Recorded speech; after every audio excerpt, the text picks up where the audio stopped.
Nieco ponad 2,5 miliona złotych kosztował tomograf komputerowy, który 11 stycznia oficjalnie oddano do użytku w nowej pracowni tomografii komputerowej w szpitalu w Puławach. Inwestycja została sfinansowana w ramach projektu pod nazwą Modernizacja oddziałów szpitalnych i zakup sprzętu medycznego przez SPZOZ w Puławach, Europejskiego Funduszu Rozwoju Regionalnego oraz dzięki dotacji celowej powiatu puławskiego. Faktycznie od dnia wczorajszego zaczynał pracować u nas nowy tomograf komputerowy, 64-rzędowy, więc to jest wysokospecjalistyczny sprzęt.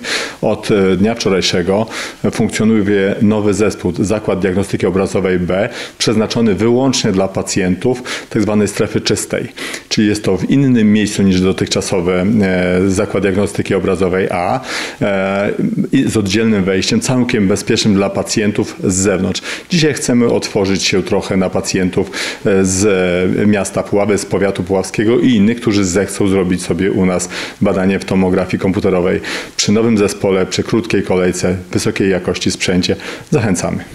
Nowy tomograf to wysokiej klasy urządzenie diagnostyczne posiadające dużo rozwiązań technologicznych, które podnoszą komfort i bezpieczeństwo pacjentów podczas badania oraz pozwalają na uzyskanie obrazów bardzo wysokiej jakości. Przeznaczony jest dla pacjentów posiadających skierowanie z poradni specjalistycznych.